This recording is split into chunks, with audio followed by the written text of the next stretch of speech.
Hello प्यारे बच्चों, एक बार फिर से स्वागत है हमारे और आपके इस छोटे से यूट्यूब चैनल काइनेटिक एकेडमी में। आपका बहुत बहुत स्वागत है। और अभी तक हमने देखो हिंदी मीडियम में अभी हमने 2 वीडियो बनाई है, ठीक है। तो मैं चाह रहा हूँ उसके साथ साथ, क्योंकि आजकल लगभग हर जगह हिंदी मीडियम स्कूलों में भी, यूपी बोर्ड के स्कूलों में भी इंग्लिश मीडियम और इंग्लिश मीडियम दोनों में क्लासेस चलती है। तो मैंने सोचा कि इंग्लिश मीडियम में भी आपके लिए लेक्चर तैयार किए जाएं, ठीक है। तो आज हमारा पहला ही चैप्टर है, पहले ही चैप्टर का पहला part electric charge and field, जो इलेक्ट्रोस्टैटिक्स के अंतर्गत आता है। बेटा सबसे पहले बात करेंगे हम इसमें इलेक्ट्रिसिटी किसकी, electricity.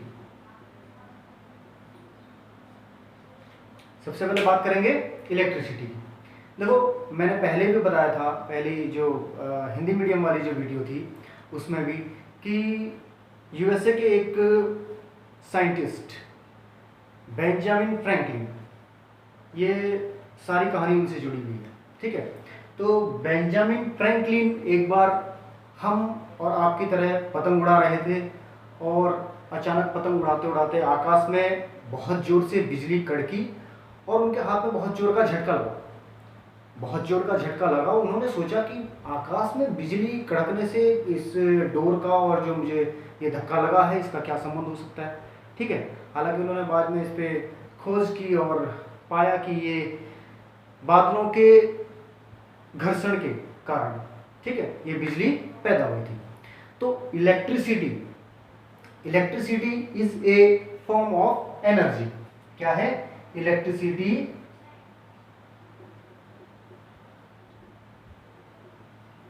is a form of energy. Okay, electricity is a form of energy. बेटा इलेक्ट्रिसिटी, आज हम जो ये हमारा इलेक्ट्रोस्टैटिक्स है, देखो ये इलेक्ट्रोमैग्नेटिज्म के अंतर्गत आता है, ठीक है। इलेक्ट्रोमैग्नेटिज्म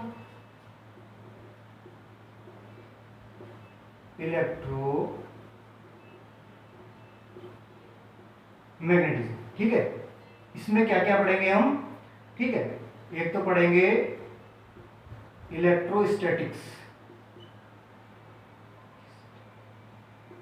इलेक्ट्रोस्टैटिक्स, ठीक है। और एक पढ़ेंगे हम इलेक्ट्रोडायनामिक्स।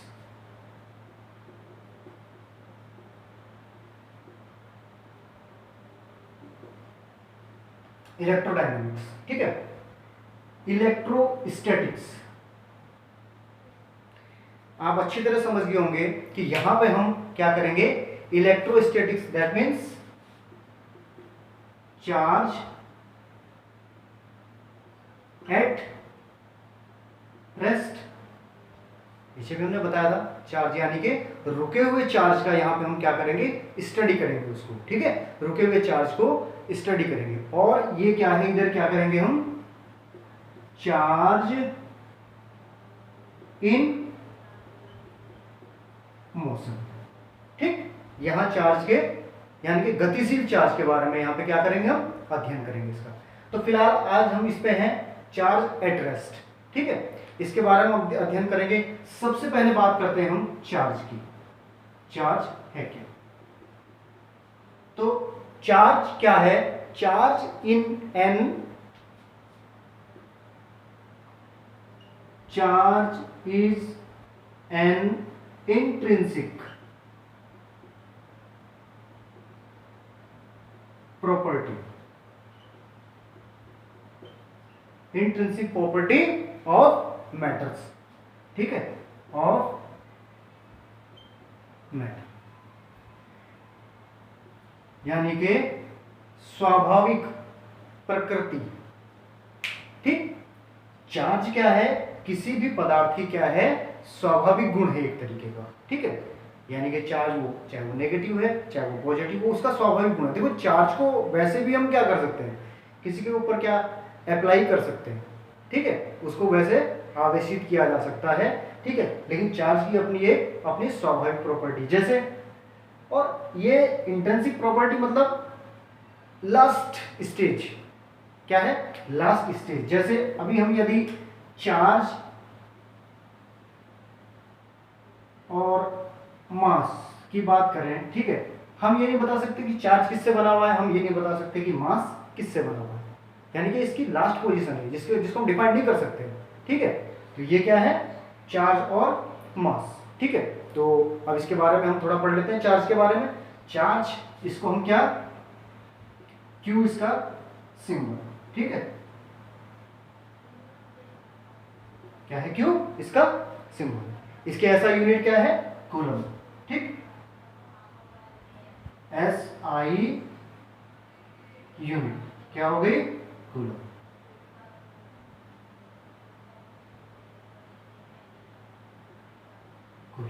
ठीक है।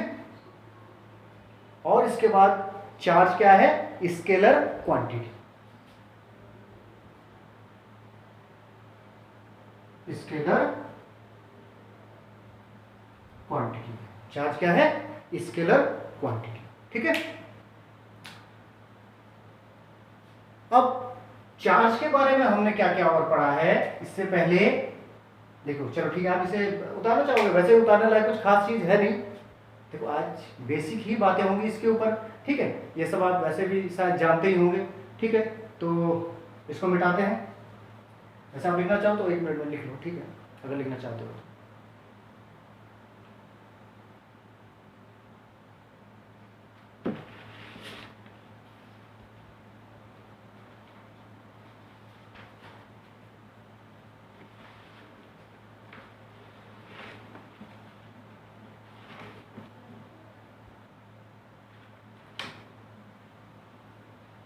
ठीक है, ओके।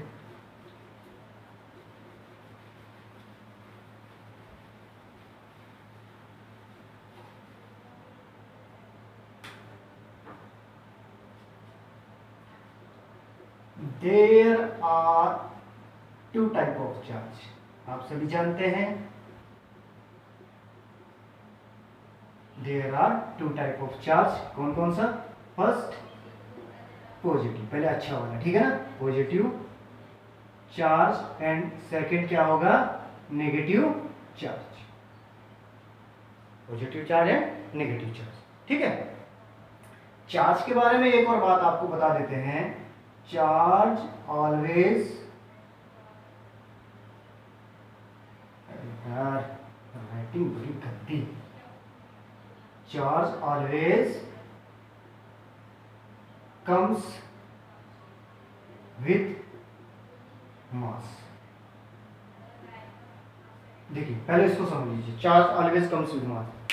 देखो चार्ज का मतलब क्या है, किसी वस्तु से इलेक्ट्रॉन लेना या किसी वस्तु को इलेक्ट्रॉन देना, ठीक है, चार्ज उसी को देखो, अगर हम किसी वस्तु से इलेक्ट्रॉन क्या करते हैं, इलेक्ट्रॉन देते हैं, तो वो क्या बन जाएगा, डोनर बन जाएगा, ठीक है, यानी कि उस पर पॉजिटिव चार्ज आ जाएगा। जिसने गेन किए हैं या जिसको मिले हैं, जिसने प्राप्त किए हैं इलेक्ट्रॉन, उस पर नेगेटिव चार्ज आ जाएगा। तो एक्चुअल में क्या है, इलेक्ट्रॉनों का आदान प्रदान तो है। यदि इलेक्ट्रॉन एक वस्तु से दूसरे वस्तु में जाते हैं, यानी कि एक इलेक्ट्रॉन यहां से इधर जाते हैं, तो इसका मतलब क्या होगा, इलेक्ट्रॉन का मास भी तो होता है, इसका मतलब क्या होगा, इसके मास में जहां से जाएंगे उसका मास कम हो जाएगा और इधर का मास क्या हो जाएगा, इधर का मास बढ़ जाएगा। तो यानी कि चार्ज ऑलवेज कम्स विद क्या हो गया, charge always comes with mass, ठीक है, ये लाइन तुम्हें समझ में आ गई होगी, ठीक है। चार्ज के बारे में और मास के बारे में यदि हम बात करें, चार्ज के बारे में और मास, देखो चार्ज हमारे पास क्या होता है, पॉजिटिव एंड नेगेटिव, मास हमेशा क्या होता है, पॉजिटिव होता है। कभी आपने ये नहीं सुना होगा कि हाँ मुझे दुकान पे जाके -3 किलो चीनी लानी है, दे देगा दुकानदार क्या, नहीं देगा, इसलिए माइनस में नहीं होता, ठीक है। इसके बाद क्या है, charge is independent due to speed, देखो चार्ज इज इंडिपेंडेंट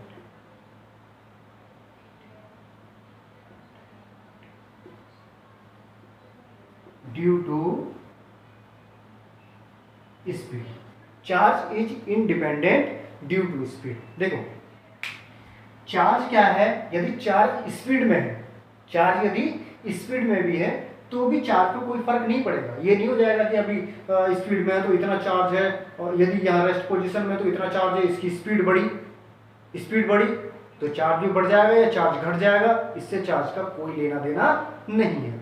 चार्ज की स्पीड बढ़े या कुछ भी हो, इससे चार्ज का कोई लेना देना नहीं है। लेकिन मास में ऐसा नहीं है। मास में यदि क्या करोगे आप, देखो रेस्ट पोजीशन में मास कितना है, अलग है, जैसे ही आपकी स्पीड बढ़ेगी आपका मास भी बढ़ जाएगा। मास क्या है, स्पीड के साथ बढ़ता है, ठीक है। मास क्या है, स्पीड के साथ हमेशा बढ़ता है। तो मास क्या हो जाएगा, डिपेंड अपॉन स्पीड। मास डिपेंड्स अपॉन स्पीड, ठीक है। मास डिपेंड अपॉन स्पीड, ठीक है। और वैसे भी एक फार्मूला है, m is equal to M naught upon क्या हो जाएगा, 1 माइनस के V square upon C square. ये एक फार्मूला है, ठीक है। यहाँ चार्ज क्या है, ये क्या है, मास ऑफ बॉडी, ठीक, ये क्या है, मास ऑफ बॉडी है। और ये यहां पे क्या है, मास इन रेस्ट पोजीशन है, मास एट रेस्ट, क्या है, मास एट रेस्ट। अब देखो ये अभी तक क्या है हमारे पास, यदि यहां पे किसी भी बॉडी के बारे में यदि हम बात करें, ठीक है, तो उसकी वेलोसिटी कितनी है, मान लिया 100 किलोमीटर प्रति घंटा है, 200 किलोमीटर प्रति घंटा है, कितनी भी यार, इससे ज़्यादा क्या, चलो ठीक है, मान लेते हैं हम 1 लाख है, 1 करोड़, 10 की पावर 5 हो गया, ठीक है, 10 की पावर 5 तक हो गया या 6 भी हो जाएगा, इससे ऊपर किसी पार्टिकल की नहीं है। लेकिन जो c है ये क्या है, स्पीड ऑफ लाइट है, ये क्या है 10 की पावर 8। तो यानी कि जब ये बड़ा हो जाएगा, जब c की बड़ा क्या हो जाएगा, बड़ा ही है, c की पावर क्या है, ज्यादा है, 10 की पावर 8 है। यदि आप किसी भी पार्टिकल की स्पीड को c से आप क्या करोगे, यानी कि स्पीड ऑफ लाइट से यदि आप डिवाइड करोगे तो ये वैल्यू क्या है, इसका मतलब क्या रहेगी, 1 से कम आ जाएगी। 1 से कम आ जाएगी तो यदि हम इसे 1 से माइनस करेंगे तो और कम आ जाएगी, स्क्वायर रूट निकालेंगे और कम आ जाएगी, उससे इसको डिवाइड करेंगे तो क्या हो जाएगी, ये इससे छोटी आ ही जाएगी, ये इससे छोटी आ जाएगी, ठीक है। तो यानी कि स्पीड के साथ क्या है, यानी कि मास क्या हो जाएगा, स्पीड के रेस्ट पोजीशन में मास कम होता है और स्पीड में क्या हो जाएगा, मास बढ़ जाएगा। बात समझ में आ गई, ठीक है, आप इसे नोट कर लीजिए।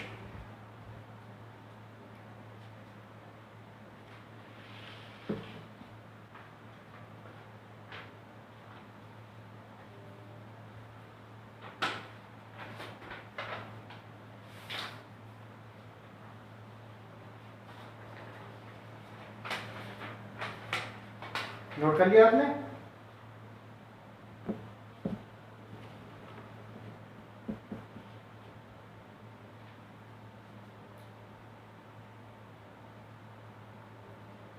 ठीक है। अब आते हैं हम कंजर्वेशन ऑफ चार्ज पर, कंजर्वेशन ऑफ चार्ज पर।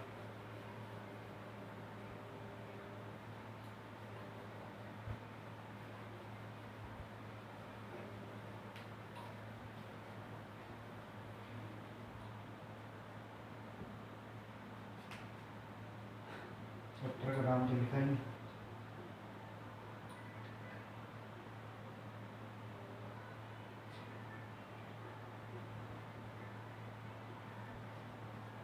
अब आते हैं हम कंजर्वेशन ऑफ चार्ज, ठीक है।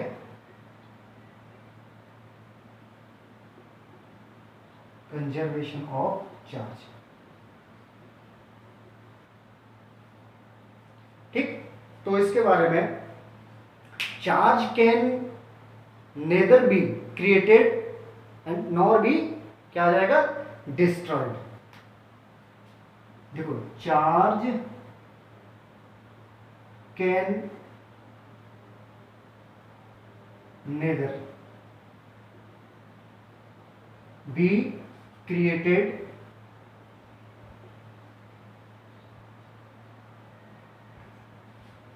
nor be destroyed, nor भी क्या हो जाएगा, destroyed, but can only be transferred, क्या हो जाएगा, but can only be transferred। यार हमारी इंग्लिश जो है ना, हम एक्चुअल में ब्रिटेन की महारानी से सीख के आए हुए हैं, तो काफ़ी कमज़ोर है। But can only be transfer, ठीक है। Charge can neither be created nor be destroyed but can only, जैसे एनर्जी है, एनर्जी को भी क्या होता है, ठीक है। अभी तक हमने जब हम बात कर रहे थे इलेक्ट्रिसिटी की, तो क्या क्या बताया था हमने, ठीक है, ये भी एक फॉर्म ऑफ क्या है, एनर्जी है। तो चार्ज क्या है, देखो चार्ज भी एनर्जी की तरह, ना तो इसे पैदा किया जा सकता है, ना ही इसे नष्ट किया जा सकता है, बल्कि इसे क्या किया जा सकता है, दूसरे प्रकार में इसे परिवर्तित या ट्रांसफॉर्म किया जा सकता है। द टोटल चार्ज ऑफ, अब हम बात करते हैं यदि आइसोलेटेड सिस्टम, देखो अगर हमारे पास ये कोई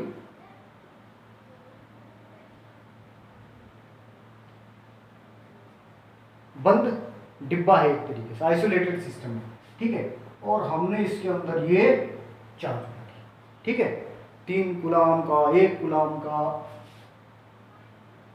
3 कूलाम का भर दो, 1 कूलाम का भर दो, माइनस के 2 कूलाम का, ये कोई 3 चार्ज, ठीक है। और हमने इस डिब्बे को आपस में, सॉरी इस डिब्बे को पकड़कर बंद करके, ये चार्ज इनमें है, ठीक है, हमने इसे Dong Dong Dong Dong Dong करके हिलाया इसे, ठीक है। अब तुम क्या सोचते हो कि ये चार्ज, अब तुम क्या सोचते हो, क्या ये परिस्थिति बदल जाएगी, अब परिस्थिति ये वैसे के वैसे ही रहेगी, ठीक है ना। अगर मान लिया ये 2 कूलाम, ये 3 कूलाम है, तो ये तीसरा जो है ये कितने का बच जाएगा, ये तीसरा चार्ज कितने का बच जाएगा, बेटा आइसोलेटेड सिस्टम की बात कर रहा हूं, ठीक है। The total charge of an isolated system is constant, ये यहाँ पे क्या रहेगा, कांस्टेंट रहेगा। तो यदि हम इसके चार्ज को यहाँ पे Q1 plus Q2 plus Q3 is equal to क्या रहेगा, इसको क्या लेंगे हम, Q1 dash plus Q2 dash plus Q3 dash, इसके इक्वल रहेगा। तो ये कितना है, देखो चार्ज कितना है, यहाँ कितना है,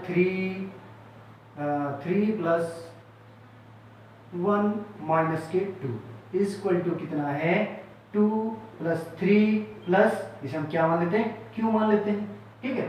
तो 3 और 1 कितना हो जाएगा, 4 में से 2 गए 2, ये कितना है 2, 2 और 3 कितना हो जाएगा 5 प्लस Q, तो यानी कि इधर आएंगे तो इसका मान कितना आ जाएगा, Q is equal to -3,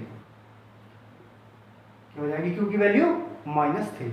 the total charge of an isolated system, the, यहां से क्या कहा जाएगा इसे, the total charge of an isolated system is constant या और रिमेन कांस्टेंट, ठीक है, कांस्टेंट।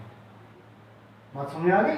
आइसोलेटेड सिस्टम का जो चार्ज होगा हमेशा क्या रहेगा, नियत रहेगा, आइसोलेटेड, यानी कि अभी आजकल देखो कोरोना महामारी चल रही है, तो जरा सा भी किसी को यदि कोरोना की शिकायत होती है तो अब सबसे पहले जिन लोगों से वो मिलकर आता है, जिन लोगों से मिलकर आता है तुरंत उनको फोन करता है, भैया आइसोलेट हो जाओ, एकांत तन्हा, ठीक है, ये है आइसोलेटेड का। अब बात आती है कंजर्वेशन ऑफ, देखो कंजर्वेशन ऑफ चार्ज, एनसीईआरटी में भी बेटा ये लिखा गया, conservation of charge is experimentally found, ठीक है, टू बी ट्रू, ठीक है। चलो अब हम आते हैं नेक्स्ट चीज पे आते हैं, नेक्स्ट पॉइंट पे आते हैं, ठीक है, आप इसे उतार लीजिए।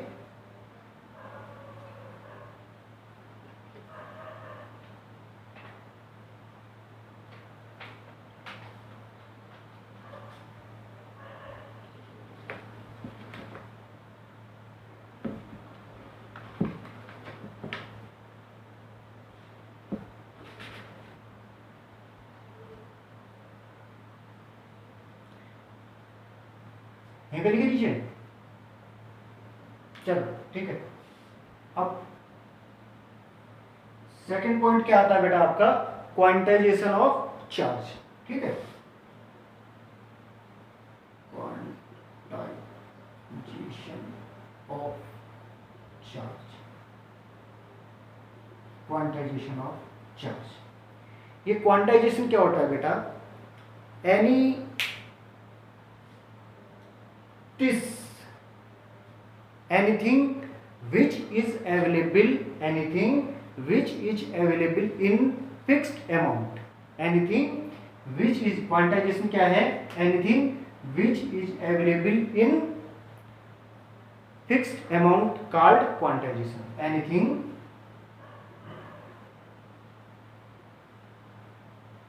which is available in fixed amount called quantization। ठीक है, called क्या है, quantization। Anything which is available in fixed amount called क्या है, क्वांटाइजेशन। ठीक है, तो इसके बारे में हम थोड़ा समझ लेते हैं क्वांटाइजेशन है क्या। ठीक है, the smallest charge that can exist independently, the smallest charge that can exist, सबसे छोटा चार्ज है जो इंडिपेंडेंटली। तो देखो इस ब्रह्मांड में जो सबसे छोटा चार्ज है और इंडिपेंडेंट है, जो सबसे छोटा चार्ज है और इंडिपेंडेंट है वो है बेटा इलेक्ट्रॉन का। वैसे तो देखो अब जैसे पहले हमने ये पढ़ा है अभी तक, ठीक है, कि हमारे पास जो फंडामेंटल जो पार्टिकल है हमारे वो क्या है, तीन, इलेक्ट्रॉन, प्रोटॉन और न्यूट्रॉन है। अब वो फंडामेंटल नहीं रहे, ठीक है, क्योंकि उनसे छोटे छोटे पार्टिकल्स भी मिल चुके हैं, जैसे क्वार्क, एंटी क्वार्क, ठीक है, जो इलेक्ट्रॉन से तिहाई चार्ज के हैं, लेकिन वो क्या है, वो इंडिपेंडेंट नहीं है, वो क्या है, इंडिपेंडेंट। तो इस समय ब्रह्मांड का, यूनिवर्स का जो सबसे छोटा चार्ज है और जो इंडिपेंडेंट है वो क्या है, इलेक्ट्रॉन का। ठीक है, तो क्या लिखेंगे हम, the smallest charge that can exist, ठीक है, the smallest charge that can exist independently, the smallest charge that can exist independently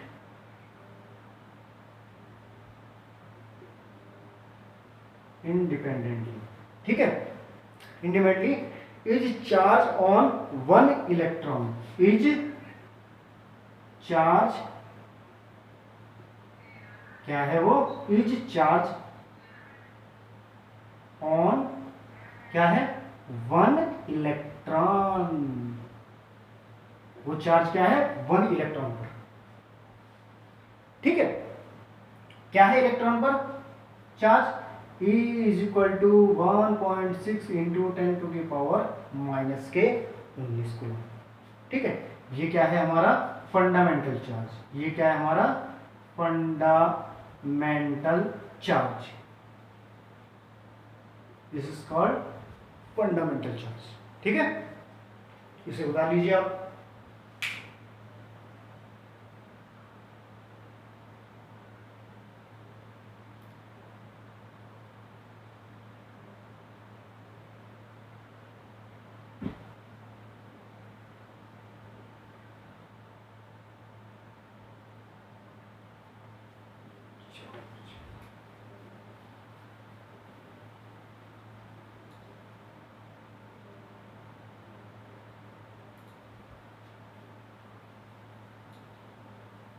तो इसके बारे में बेटा क्या हमारी धारणा बनती है, ठीक है, चार्ज ऑलवेज एग्जिस्ट इन, देखो charge always exist in integral multiples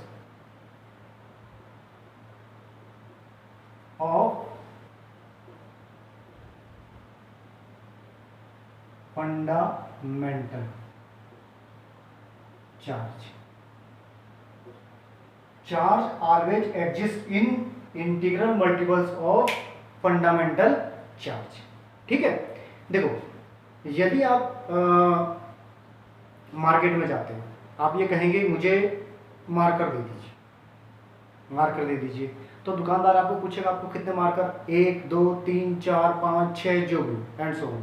ठीक है, ये वो आपको ये नहीं कहेगा कि मुझे 1.5 मार्कर दे दो, 2.25 मार्कर दे दो या 2.5 मार्कर दे दो। ठीक है, आपको एक फिक्स नंबर बताएगा, आपको एक फिक्स नंबर बताएगा कि आपको एक मार्कर चाहिए या आपको 2 मार्कर चाहिए। इसी प्रकार इलेक्ट्रॉन भी क्या है, इंटीग्रल मल्टीपल, इंटीग्रल मल्टीपल। ठीक है ना, या 1 या 1 इलेक्ट्रॉन होगा या 2 इलेक्ट्रॉन, यानी कि अगर किसी बॉडी को हम चार्ज कर रहे हैं, किसी बॉडी को हम चार्ज कर रहे हैं, तो उसे हम क्या करेंगे, या तो हम इलेक्ट्रॉन लेंगे या हम इलेक्ट्रॉन उसे देंगे। भाई यदि हम इलेक्ट्रॉन लेंगे तो इसका मतलब क्या करेंगे, वो पॉजिटिव चार्ज हो जाएगा, यदि हम उसे इलेक्ट्रॉन देंगे तो नेगेटिव चार्ज हो जाएगा, यानी कि चार्ज हम उसे कर रहे हैं। ठीक है, तो इलेक्ट्रॉन जो अमाउंट ऑफ इलेक्ट्रॉन होगा वो क्या होगा, ठीक है, या तो हम उसे क्या होंगे 1 इलेक्ट्रॉन देंगे भाई, -1 इलेक्ट्रॉन देंगे, या 2 electron, 3 electron, 4 electron, 5 electron, 6 electron, जो भी होगा। आप ये नहीं कर सकते कि हम इसे 1.5 इलेक्ट्रॉन देंगे, 1.25 इलेक्ट्रॉन देंगे, 2.5 इलेक्ट्रॉन देंगे, 2.25 देंगे, 3.25 देंगे। इस परिस्थिति में इलेक्ट्रॉन को हम डोनेट या गेन नहीं कर सकते। ठीक है, तो ये क्या होगा, हमारे क्या क्या इंटीग्रल मल्टीपल्स में होगा। ठीक है, या देखो 1 इलेक्ट्रॉन होगा या -1 इलेक्ट्रॉन होगा, 2 इलेक्ट्रॉन होगा या -2 इलेक्ट्रॉन होगा। ठीक है, 3 इलेक्ट्रॉन होगा या -3 इलेक्ट्रॉन, ऐसे ही n इलेक्ट्रॉन होगा या -n इलेक्ट्रॉन। ठीक है, बात समझ में आ गई। ठीक है, तो अगर किसी सिस्टम में इलेक्ट्रॉन को हम क्या करते हैं, डोनेट करते हैं या गेन करते हैं, वहां हमसे चार्ज पूछा जाए, नंबर्स ऑफ इलेक्ट्रॉन पूछे जाएं, ठीक है, तो उसके लिए हमारे पास क्या एक फार्मूला है, Q = N। क्या है, Q = N। ठीक, प्लस माइनस और लगा दीजिए, Q = +- जैसे। ठीक है, वेयर इज Q, क्या है, चार्ज ऑन, ठीक है, बॉडी, और ये क्या है, इंटीजर, n इंटीजर हो गया, और ये क्या है, इलेक्ट्रॉन हो गया, नंबर ऑफ इलेक्ट्रॉन हो गया। ठीक है, इतनी बात समझ में आ गई। इससे रिलेटेड बेटा न्यूमेरिकल वैसे तो मैंने करवा दिए थे, ठीक है, और फिर भी इसके बाद एक वीडियो में लास्ट में ही लेके आऊंगा, पूरी न्यूमेरिकल की होगी वो। ठीक है, तो अभी फिलहाल आप इतना समझ लीजिए। इसके बाद आते हैं वेज टू चार्ज। ये बता लिया बेटा आपने, यानी कि किसी भी बॉडी को कितने प्रकार से आवेशित किया जा सकता है। ठीक है, किसी भी बॉडी को हम कितने प्रकार से आवेशित कर सकते हैं। यार आवेश के बारे में तुम जानते तो सब कुछ हो, पता भी है तुम्हें क्या है, बस लेकिन क्या होता है कि तुम्हें ये नहीं पता होता कि हमें जो चीज़ हमें मालूम है उसे विज्ञान की भाषा में क्या कहते हैं। ठीक है, जो चीज़ हमें मालूम है, मालूम तो देखो तुम्हें सब है, मालूम तुम सब खुद ही तो करते हो, लेकिन हमें ये पता नहीं कि उसे विज्ञान की भाषा में क्या कहते हैं। अभी जैसे तुम्हें पता है कि यदि हम दूध को जमाने के लिए रख देंगे, दूध को यदि हम जमाने के लिए रख देंगे तो क्या हो जाएगा, वो दही बन जाएगा। दही से क्या बन जाएगा, दही से दूध तो बन नहीं सकता, तो फिर क्या हो जाता है, वो रासायनिक परिवर्तन हो जाता है। ठीक है, तो पता हमें होता है कि परिवर्तन हुआ, दूध से क्या बना, दही बना, बस तुम्हें विज्ञान की भाषा में नहीं पता कि हाँ वास्तव में ये क्या है। तो ऐसे ही अब हमें ये पता जरूर है। ठीक है, देखो ways to charge, ways to charge. देखो जब हम छोटे छोटे थे तो यार स्कूल जब जाते थे तो हम क्या करते थे, हमारे पास जो प्लास्टिक का स्केल हुआ करता था हमारे जियोमेट्रिक बॉक्स में, ठीक है, हम क्या करते थे, उसे बालों पे रगड़ते थे ना, तो और फिर क्या करते थे, कागज के छोटे छोटे टुकड़े करके उनके ऊपर रखते थे, और वो क्या करता था, वो कागज के छोटे छोटे टुकड़े उस पर चिपक जाते थे, यानी कि हमारे बालों से वो क्या हुआ, वो जो स्केल था वो क्या हुआ, आवेशित हुआ। ठीक है, तो उसमें चार्ज उत्पन्न हो गया, जिससे वो कागज के टुकड़ों को क्या करने लगा, अपनी ओर आकर्षित करने लगा। ठीक है। तो यहाँ पर भी हम वेज टू चार्ज, अब हम ये देखते हैं कि किसी भी बॉडी को कितने प्रकार से आवेशित किया जा सकता है, ठीक है। तो वेज टू चार्ज में सबसे पहले हम क्या लिखते हैं, बाय फ्रिक्शन, बाय फ्रिक्शन।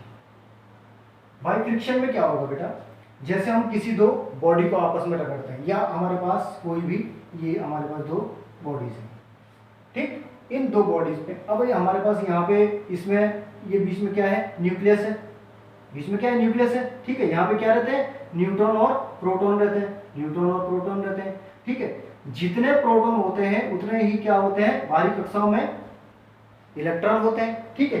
यदि हमारे पास प्रोटॉन यहाँ पे 10 हैं, यहाँ पे भी हमारे पास प्रोटॉन कितने हैं, 10 हैं, यहाँ पे भी प्रोटॉन क्या है, 10 है। जब प्रोटॉन 10 है तो हमारे पास यहाँ पे इलेक्ट्रॉन भी क्या होंगे, 10 होंगे। अब हमने क्या करा, जब इन दोनों को आपस में रगड़ा विथ काइनेटिक एनर्जी, ठीक है, तो ये क्या हुई, कन्वर्ट थर्मल एनर्जी में, ठीक है। अब जब ये थर्मल एनर्जी में कन्वर्ट, तो ये क्या हुआ, यहाँ से दो इलेक्ट्रॉन ये ट्रांसफर होंगे इधर की साइड, दो इलेक्ट्रॉन हमारी इस बॉडी पे क्या हो गए, ट्रांसफर हो गए। जैसे ही ट्रांसफर हुए, अब यहाँ पे इलेक्ट्रॉन कितने हो गए, 10 माइनस 2 कितने हो गए इलेक्ट्रॉन, 8 इलेक्ट्रॉन हो गए। यहाँ पे प्रोटॉन कितने थे, 10 थे, यानी कि इलेक्ट्रॉन यहाँ भी 10 थे पहले। अब दो इलेक्ट्रॉन इधर से और इधर से आ गए, ठीक है। तो यानी कि यहाँ पे कितने इलेक्ट्रॉन, नंबर ऑफ इलेक्ट्रॉन कितने हो गया, 10 प्लस 2 कितने हो गए, 12 हो गए। तो ये वाली जो बॉडी थी, इधर वाली जो बॉडी थी, ठीक है, ये क्या हो गई हमारे पास, देखो इसने इलेक्ट्रॉन क्या किए हैं, डोनेट किए हैं, इलेक्ट्रॉन डोनेट किए हैं, तो ये क्या हो गया, पॉजिटिव हो गया, और ये क्या हो गया, नेगेटिव, इलेक्ट्रॉन गेन किए हैं इसने, ठीक है, इलेक्ट्रॉन को गेन किया है इसने। तो फिर ये क्या हो जाएगा, इलेक्ट्रॉन, ये क्या हो जाएगी, ये बॉडी ये नेगेटिव हो जाएगी, और ये बॉडी क्या हो जाएगी, पॉजिटिव हो जाएगी। फिलहाल इतना समझ में आ गया, ठीक है। देखो अब आगे चलते हैं। फर्स्ट नंबर सेकंड है बाई कंडक्शन, बाई कंडक्शन, ठीक है। बाई कंडक्शन में देखो बेटा क्या होता है, हमारे पास कोई चार्ज बॉडी है हमारे पास, इसमें हमारे पास नेगेटिव भी है और पॉजिटिव चार्ज, ठीक। अब हम यहाँ पे जो है किसी किसी छड़ को लाते हैं, एक दूसरी बॉडी जो है जो बिल्कुल हाई चार्ज्ड, ठीक है, और ये क्या है, पॉजिटिव, क्या है ये, पॉजिटिव। इसमें हमने क्या करा, इसे टच किया, क्या किया, इसे टच किया। जैसे हम टच करेंगे तो ये क्या कर जाएगी, ठीक है, इसका जो ये चार्ज है ये क्या आ जाता है, इसके सतह पर आ जाएगा, ठीक है, ये इसके आउटसाइड पर आ जाएगा। ये देखिए यहाँ से ये ऐसा बन जाएगा हमारे पास, ठीक है, ये बॉडी ऐसी हो जाएगी, ये पॉजिटिव नेगेटिव पहले से ही है, पॉजिटिव नेगेटिव, ये वाला चार्ज सारा इसके सतह पर आ जाएगा, ये, ठीक है। ऐसे ही यदि किसी को नेगेटिव चार्ज यदि हम देंगे, ठीक है, ये है, और ये बॉडी हमारे पास, इसमें पहले से पॉजिटिव चार्ज भी है और नेगेटिव चार्ज भी है, ठीक है। हमने इसे क्या किया, एक, ठीक है, हाई चार्ज, ये नेगेटिव चार्ज, ठीक, इससे हमने इसे क्या किया, कनेक्ट किया, यानी कि इसे कांटेक्ट में लाया, हम इसे टच किया है, इसे क्या किया, टच किया है। तो ये बॉडी क्या हो जाएगी, पॉजिटिव, ये इसमें पहले से तो है। अब ये नेगेटिव वाला चार्ज इसके क्या हो जाएगा, ये यहाँ, तो यानी कि ये पॉजिटिव हो गई और ये नेगेटिव हो गई। बात समझ में आ गई। अब इसके बाद आते हैं बाई इंडक्शन।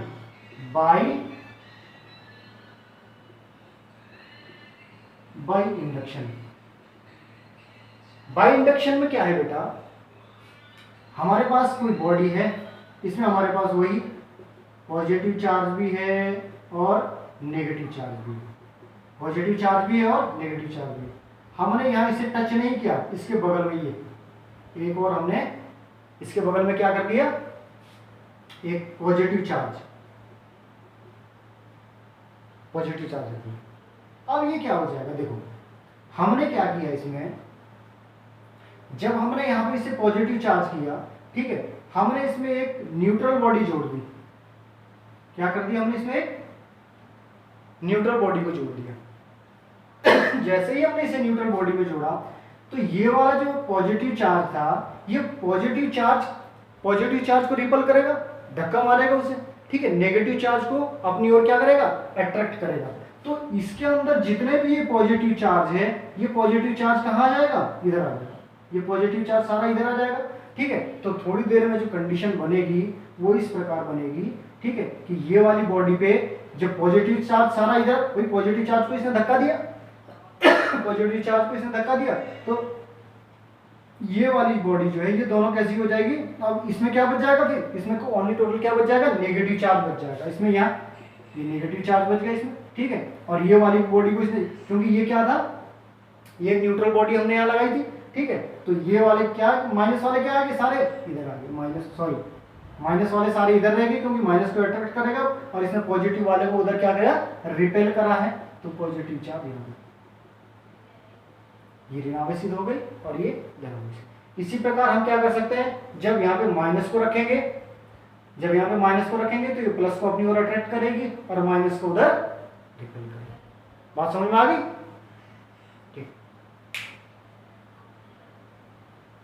इसे उतार लो।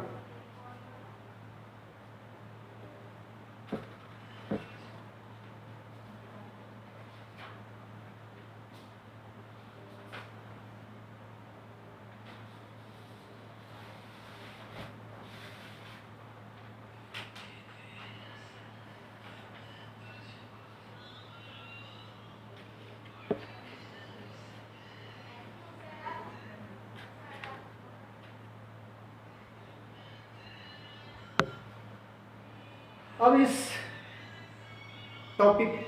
इस चैप्टर का जो आज का हमारा ये जो लेक्चर जो चल रहा है, इसका सबसे इंपॉर्टेंट पॉइंट जो है वो क्या है, कूलम्स लॉ, ठीक है बेटा।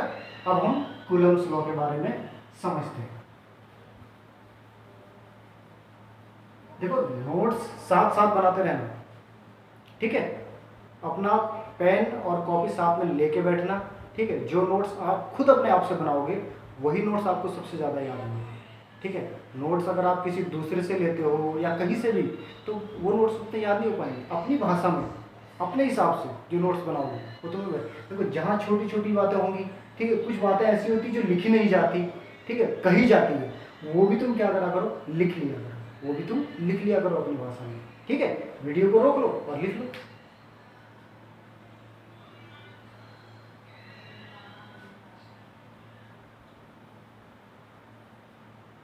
अब आता है कूलम्स लॉ, सबसे important point, Coulomb's law.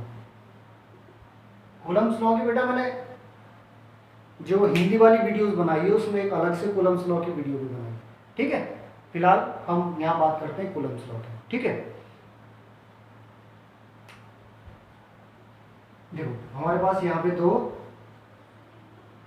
Charge Q1 Q2 कितने हैं, r डिस्टेंस दूरी पर रखें, क्या रखें, r डिस्टेंस दूरी पर रखें।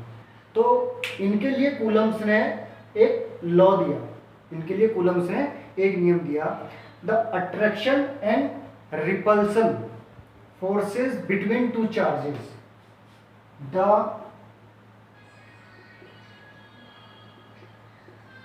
अट्रैक्शन एंड क्या, repulsion force between two charges, between two charges is directly, ठीक है ना, is directly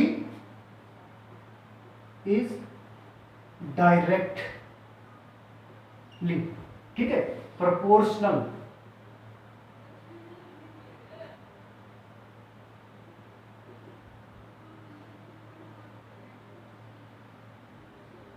is directly proportional to product of two charges, ठीक है, product of two charges, ठीक है, product of charges is directly proportional to product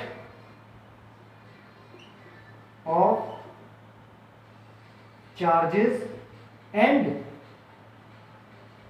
inversely proportional to and inversely proportional to, क्या हो जाएगा, inversely proportional to the square of distance,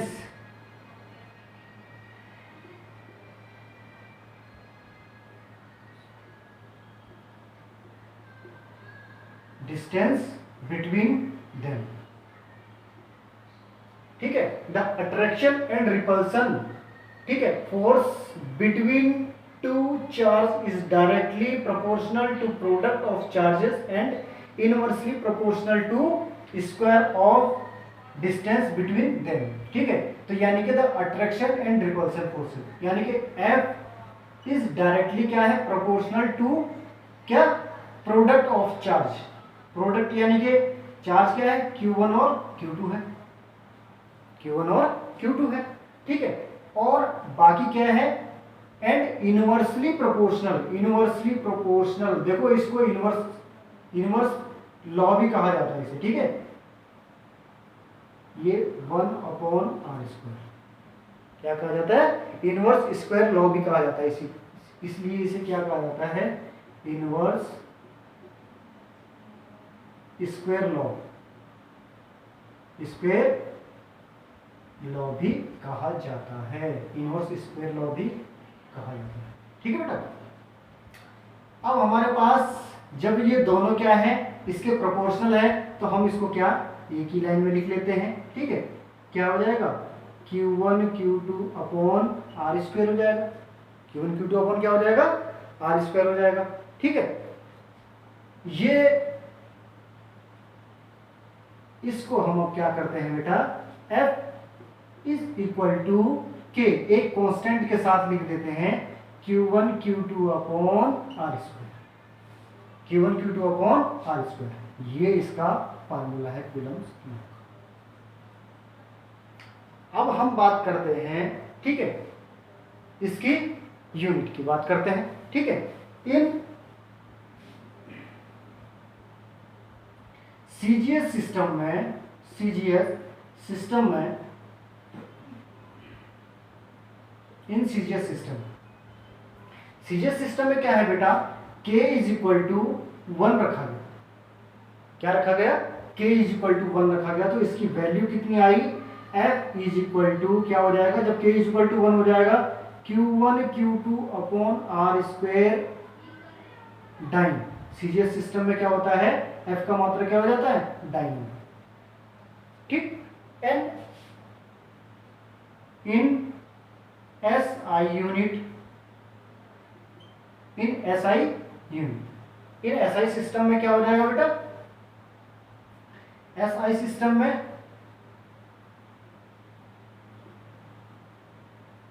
K is equal to हमने रखा 1/4 pi epsilon naught, K is equal to क्या रखा, 1/4 pi epsilon not, तो ये क्या हो जाएगा, F is equal to 1/4 pi epsilon naught into Q1 Q2 upon r², where epsilon naught is क्या है, परमिटिविटी। ठीक है, परमिटिविटी, एप्सिलॉन नॉट क्या है, इस परमिटिविटी, इलेक्ट्रिक परमिटिविटी। ठीक है, क्या है, इलेक्ट्रिक परमिटिविटी, यानी कि निर्वात की वैद्युतशीलता है, क्या है, निर्वात की वैद्युतशीलता। चलो फिलहाल आप इतना लिखो जल्दी से, उसके बाद आगे बढ़ते हैं। ठीक है,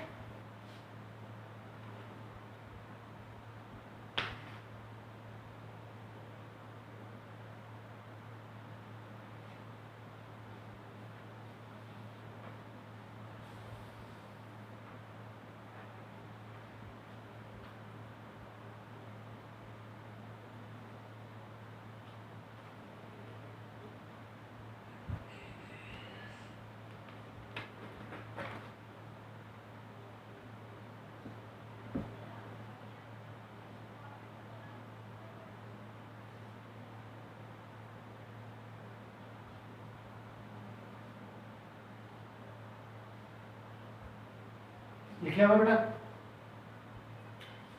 ठीक है। अब हम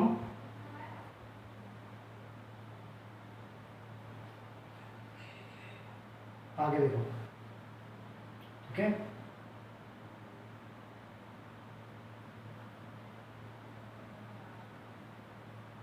हम दोबारा से इसे लिखते हैं, क्या था हमारा यहाँ पे, F is equal to 1/4 pi epsilon naught into Q1 Q2 upon are square, where epsilon naught is equal to electric permittivity, ठीक है।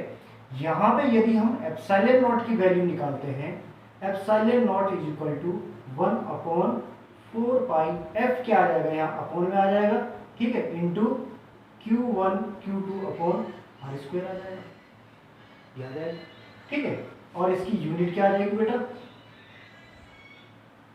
ठीक है, यूनिट क्या आ जाएगी, Q1 Q2 यानी कि कूलम का स्क्वायर अपॉन F क्या हो जाता है, न्यूटन, और R मीटर स्क्वायर। बात समझ में आ रही, ठीक है।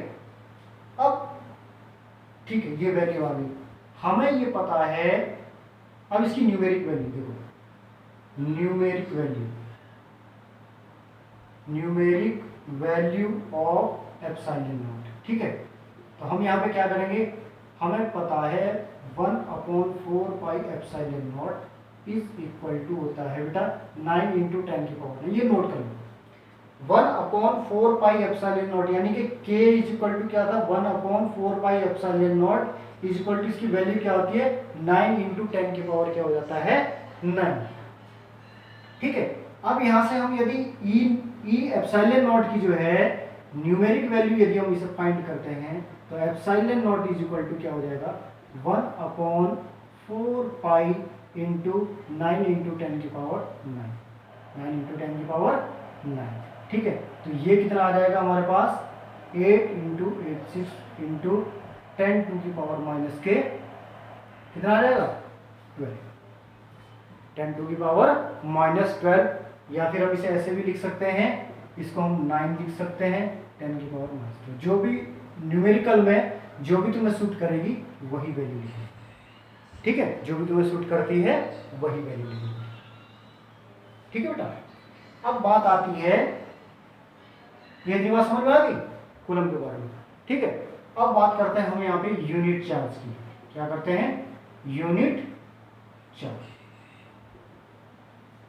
फिलहाल इसे उतार लो। यूनिट चार्ज की यदि हम बात करते हैं यहाँ पे, देखो यूनिट चार्ज में क्या है बेटा, यदि हम यहाँ पे F की value, if F is equal to 9 into 10 की पावर 9, ठीक, 9 इंटू 10 की पावर 9 रखते हैं यदि हम, और R is equal to 1 metre, R is equal to 1 metre रखते हैं, और Q जो है हमारे पास, Q is equal to Q1 plus Q2, ये सारे क्या है, सेम है, ये यूनिट चार्ज के लिए हम बात कर रहे हैं, ठीक है, ये क्या है, सेम है।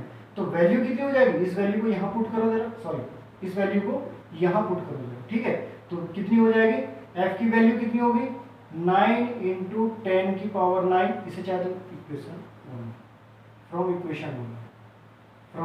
इक्वेशन 1, 9 इंटू 10 की पावर कितना हो गया, 9, F की वैल्यू हमने ये रखी थी ना, और 1/4 पाई एप्सिलॉन नॉट की वैल्यू हमें पहले से ही पता है, 9 इंटू 10 की power 9 into Q1 is equal to Q1 is equal to Q2, यानी कि Q into Q upon R कितना है, 1 का स्क्वायर हो जाएगा, इससे ये कैंसिल हो गया, ठीक है। तो यानी कि Q square is equal to 1 और Q इज इक्वल टू क्या हो जाएगा, plus minus 1, is equal to क्या हो जाएगा, plus minus 1।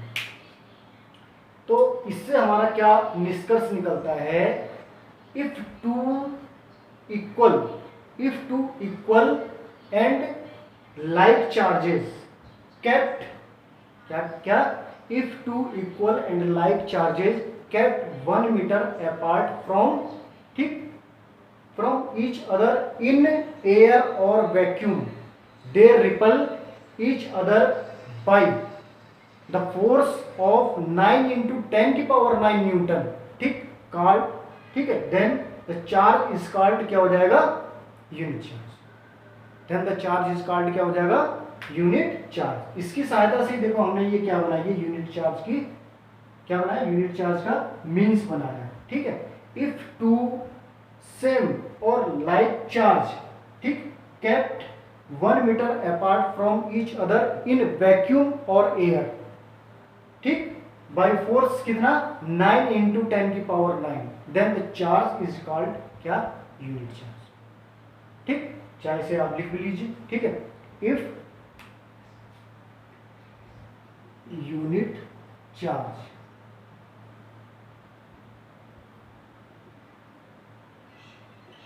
if two equal or like charge, ओ कहाँ चले गया, हाँ चार्ज, ये बेटा ये लिख लिया आपने, ऊपर वाला तो लिख लिया होगा,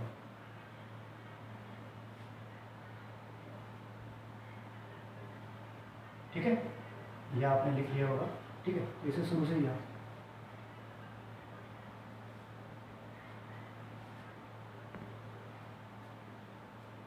क्या है ये, क्या था, unit charge, unit charge. If two equal like charges kept 1 meter apart in, ठीक, एयर और वैक्यूम,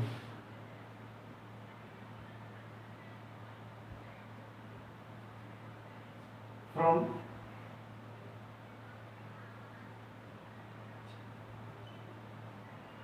एक दूसरे से क्या रखें, 1 मीटर की दूरी पर, देन फोर्स कितना है, 9 इंटू 10 की पावर 9, सॉरी 9, क्या है, 9 इंटू 10 की पावर, ठीक है,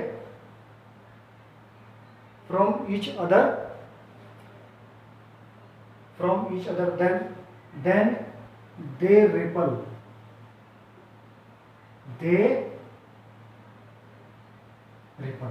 रिपल ही करेंगे बेटा, क्योंकि जब सेम चार्ज की यदि हम बात कर रहे हैं तो क्या करेंगे, रिपल करेंगे, by force, then they repel by force 9 into 10 की पावर 9, ठीक, न्यूटन,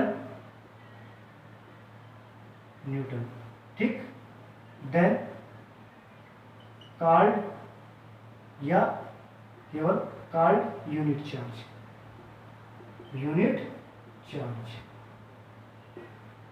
उतार लीजिए इसे,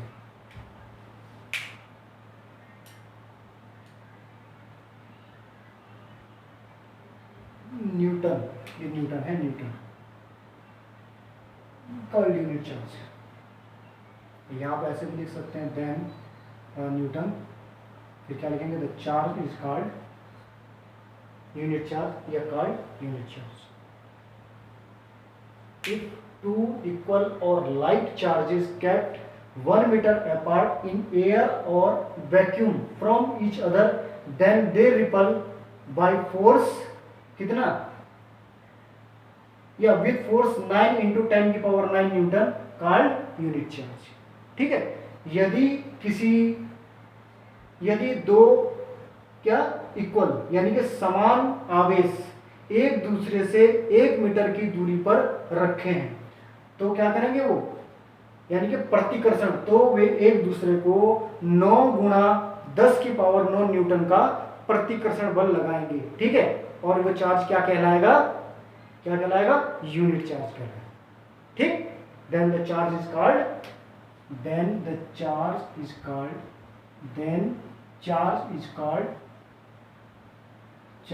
कॉल्ड यूनिट चार्ज, ठीक है बेटा, उतार लीजिए।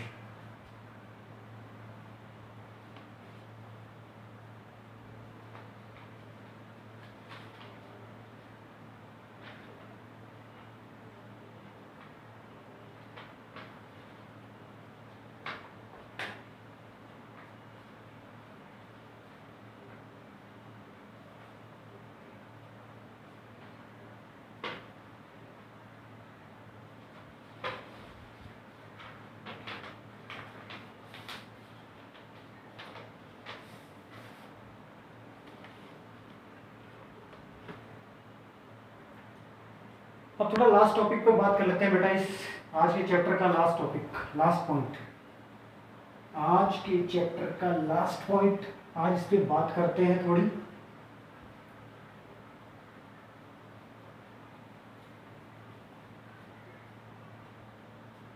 इलेक्ट्रोस्टैटिक फोर्स और ग्रेविटेशनल फोर्स के बारे में यदि हम बात करें, ठीक है, ये है electrostatic force and gravitational force.